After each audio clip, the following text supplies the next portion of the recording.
बिस्मिल्लाहिर्रहमानिर्रहीम। अस्सलाम वालेकुम। इकरा अकेडमी चैनल में तव्हांखे भली कार। जीअं त ही क्लास 9 जो सिंधी किताब है। हिस्सो पहिरियों असां कल्ह कंप्लीट कयो हुयो। हिस्सो ॿियो अॼु असां शुरू कंदासीं। कल्ह आख़िर में मूं हिकिड़ो तव्हांखे टेस्ट सवाल ॾिनो हुयो उहो सवाल हुयो त पहिरियों सिंधी अदीब केरु हो। त इन जो सही जवाबु आहे मिर्ज़ा कलीज बेग। सो हलूं था अॼु जे लेक्चर तरफ़। अॼु जा ॾिसूं था कहिड़ा सवाल आहिनि।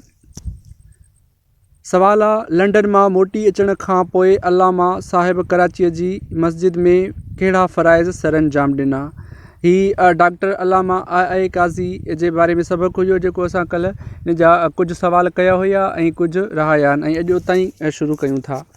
त इन जो सही जवाबु आहे पेश इमाम ऐं ख़तीब जा, यानी लंडन मां वापसि अचण खां पोइ अल्लामा आई काज़ी साहिब कराची जी मस्जिद में पेश इमाम ऐं ख़तीब जा फ़र्ज़ सरअंजाम ॾींदो हुयो।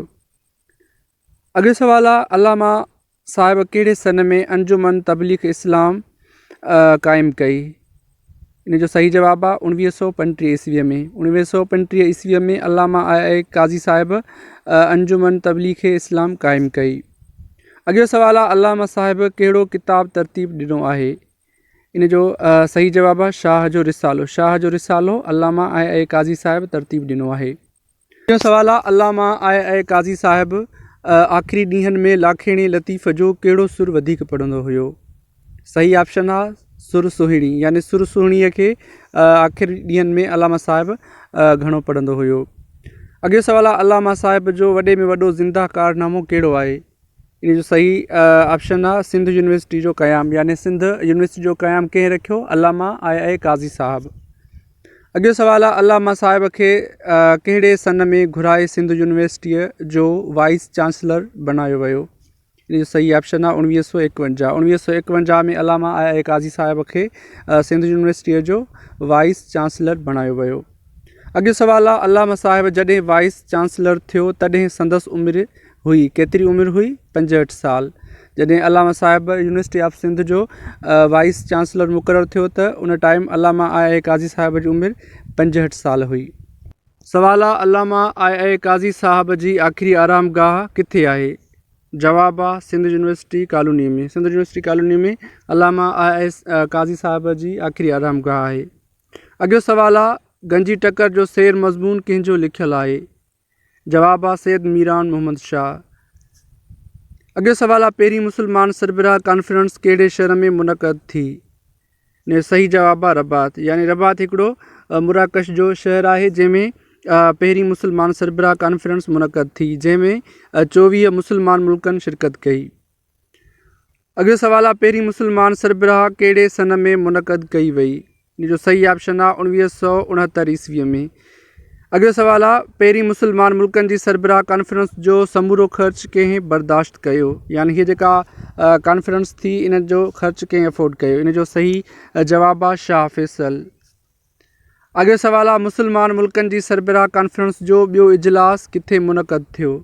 पहिरियों थियो मुराकश जे गादीअ वारे हंधि रबात में ऐं हीउ ॿियों किथे थियो। इन जो सही जवाबु आहे लाहौर में। ऐं लाहौर में केतिरनि मुल्कनि शिरकत कई। हीअ जेका सरबराह कॉन्फ्रेंस जेको इजलास हुयो इन में 40 मुल्कनि शिरकत कई ऐं इन जी सदारत कंहिं कई। सदारत कई ज़ुल्फ़कार अली भुट्टो। अॻियो सवाल आहे, मुस्लमान सरबराह कॉन्फ्रेंस जो ॿियो इजलास कॾहिं मुनक़द थियो, यानी कहिड़े साल में मुनक़द थियो। इन जो सही जवाबु आहे फरवरी 1974 ईस्वीअ में। अॻियो सवाल आहे, इस्लामी सेक्रेटरेट जो मुस्तक़िल दफ़्तर हेडक्वार्टर किथे आहे, यानी हीअ जेका इस्लामी सेक्रेटरेट आहे इन जो जेको मुस्तक़िल दफ़्तर आहे उहो किथे आहे, कहिड़े हंधि आहे। जवाबु आहे जिद्दे में, यानी जिद्दे में इन जो मुस्तक़िल हेडक्वार्टर आहे। अॻियो सवाल आहे, मुस्लमान मुल्कनि जी 6हीं कॉन्फ्रेंस कहिड़े सन में मुनक़द थी। इन जो सही जवाबु आहे जुलाई 1975 ईस्वीअ में। अॻियो सवाल आहे, फारिया लिबास बाबति कहिड़ी चवणी पढ़ी। इन जो सही ऑप्शन आहे हिकु वैसो इंसान 100 वैसो लिबास। हीअ चवणी फारिया कंहिं रिसाले में पढ़ी। अॻियो सवाल आहे, मज़मून न्यूयॉर्क जा रंग कंहिंजो लिखियलु आहे, यानी हिन जो राइटर केरु आहे। इन जो जवाबु आहे डॉक्टर फ़हमीदा हुसैन। अॻियो सवाल आहे, न्यूयॉर्क जो वापारी इलाइक़ो तोड़े ऑफिसुनि जो इलाइक़ो कहिड़ो आहे। जवाब आहे डाउन टाउन, याने डाउन टाउन न्यूयॉर्क जो वापारी तोड़े ऑफिसुनि जो इलाइक़ो आहे। अॻियो सुवालु आहे मेडिसन स्क्वायर गार्डन आहे छा आहे? हिकु तमामु वॾो रांदियुनि जो हाल, याने इन जे हाल जो नालो आहे मेडिसन स्क्वायर गार्डन। अॻियो सुवालु आहे सिंधी में क़ुर शरीफ़ जो तर्जुमो कहिड़े दौर में थियो, याने कंहिंजे दौर में क़ुर शरीफ़ जो सिंधी ज़बान में तर्जुमो थियो? इन जो सही जवाबु आहे अरबन जे दौर में। अॻियो सुवालु आहे समन कहिड़े सन में सिंध ते हुकूमत जो बुनियादु रखियो? जवाबु आहे 1350 ईस्वीअ में। 1350 ईस्वीअ में समन सिंध ते हुकूमत जो बुनियादु रखियो। अॻियो सुवालु आहे पीर सदर दीन कहिड़े दौर हुकूमत में थी गुज़रियो आहे? जवाबु आहे सूमरनि जे दौर में। अॻियो सुवालु आहे कलोड़नि जो दौरु कहिड़े सन में शुरू थियो? सही जवाबु आहे 1700 ईस्वीअ में। 1700 ईस्वीअ में कलोड़नि जो दौरु शुरू थियो। अॻियो सुवालु आहे कलोड़नि जे दौर जो अज़ीम शाइर केरु आहे?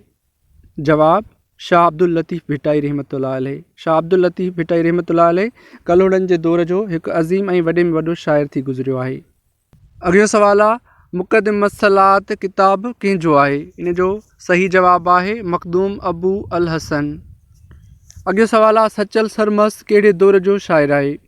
जवाबु आहे टालपुरनि जे दौर जो, याने सचल सरमस टालपुरनि जे दौर जो वॾो अज़ीम शाइर आहे। अॻियो सुवालु आहे अंग्रेज़नि कहिड़े सन में सिंध ते कब्ज़ो कयो? जवाबु 1843 ईस्वीअ में। 1843 ईस्वीअ में अंग्रेज़नि सिंध ते कब्ज़ो कयो। सुवालु आहे मौजूदा सिंधी रस्म उल ख़त कहिड़े सन में जोड़ियो वियो? सही जवाबु आहे 1853 ईस्वीअ में। हींअर जेका असां वटि मौजूदा जेका अल्फ़ाबेट आहे उहा कहिड़े दौर में जोड़ी वई? अंग्रेज़नि जे दौर में। ऐं कहिड़े सन में? 1853 ईस्वीअ में। अॻियो सुवालु आहे आगा ख़ान फाउंडेशन किथे रजिस्टर्ड थियल आहे? इन जो जवाबु आहे स्विट्ज़रलैंड, याने स्विट्ज़रलैंड में आगा ख़ान फाउंडेशन रजिस्टर थियल आहे। सुवालु आहे आगा ख़ान फाउंडेशन जो सालियानो हलंदड़ फंड केतिरो हूंदो आहे? इन जो जवाबु आहे ज़रे घटि 6 करोड़। अॻियो सुवालु आहे खीरथर जबल जी ड्रैग केतिरी आहे? जवाबु 150 किलोमीटर, याने खीरथर जबल जी ड्रैग 150 किलोमीटर आहे। अॻियो सुवालु आहे खीरथर जबल जूं मुख्य क़तारूं आहिनि केतिरियूं आहिनि? जवाबु आहे 3, याने खीरथर जबल जूं मुख्य 3 क़तारूं आहिनि। अॻियो सुवालु आहे गोरख चोटी समुंड जे मथाछिरे खां केतिरी ऊची आहे? इन जो जवाबु आहे 5688 फुट, याने गोरख जी चोटी समुंड जे मथाछिरे खां 5688 फुट ऊची आहे। सुवालु आहे गोरख चोटीअ वारी माथिरी केतिरनि एकड़नि ते पखिड़ियल आहे? जवाबु 300-400 एकड़नि ते, याने 300-400 एकड़नि ते गोरख चोटीअ वारी माथिरी पखिड़ियल आहे। अॻियो सुवालु आहे हुसैनी छा आहे? जवाबु आहे हिकु ॿूटी जो क़िस्म आहे, उनजो नालो आहे हुसैनी। अॻियो सुवालु आहे खीरथर जबल जी ऊची चोटी कहिड़ी आहे? जवाबु गोरख, याने गोरख खीरथर जबल जी ऊची चोटी आहे। सुवालु आहे बचत मज़मून जो लेखक केरु आहे? इन जेको मज़मून आहे बचत, इन जो राइटर केरु आहे? सैयद शेर शाह इन जो राइटर आहे। अॻियो सुवालु आहे रोहिड़ीअ में कहिड़ा ॿ वॾा शाइर मदफ़ून आहिनि, याने दफ़न थियल आहिनि? उहे कहिड़ा ॿ वॾा शाइर आहिनि जेके रोहिड़ीअ में दफ़न थियल आहिनि? इन जो सही जवाबु आहे बेदल ऐं बेकस। ही ॿई रोहिड़ी शहर में दफ़न थियल आहिनि। बेदल जो मेलो इस्लामी कहिड़े महीने में लॻंदो आहे? जवाबु आहे ज़ुल्क़द महीने में बेदल जो मेलो लॻंदो आहे। अॻियो सुवालु आहे बेकस जो मेलो कहिड़े इस्लामी महीने में लॻंदो आहे? इन जो सही जवाबु आहे रमज़ान में बेकस जो मेलो लॻंदो आहे। अॻियो सुवालु आहे रोहिड़ीअ जी जामिया मस्जिद सन में जुड़ी रास थी, कहिड़े सन में जुड़ी रास थी? 1545 ईस्वीअ में। अॻियो सुवालु आहे वार मुबारक जे रोज़े भरिसां वारी मस्जिद कॾहिं जोड़ी? जेको वार मुबारक जो रोज़ो आहे उनजे भरिसां हिकु मस्जिद आहे, उहा कॾहिं जोड़ी? इन जो सही जवाबु आहे 1583 ईस्वीअ में। वार मुबारक जे रोज़े जे भर वारी मस्जिद कंहिं जोड़ाई? सही जवाबु आहे फ़तेह ख़ान उहा मस्जिद जोड़ाई। अॻियो सुवालु आहे शाह अब्दुल लतीफ़ भिटाई रहमतुल्लाह अलैह कहिड़े ॻोठ में ॼाओ?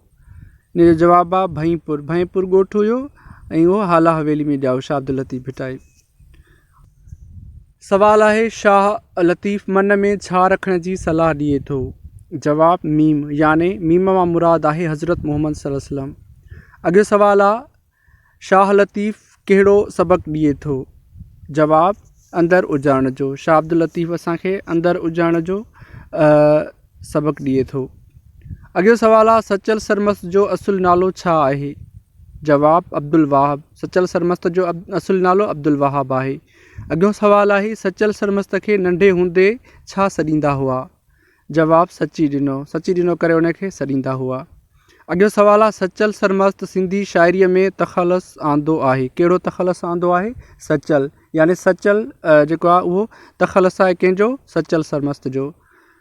अॻियो सवाल आहे सचल सरमस्त फ़ारसी शाइरी में तख़लस आंदो आहे। सचल सरमस्त फ़ारसी शाइरी में कहिड़ो तख़लस आंदो आहे। जवाब आशकारा।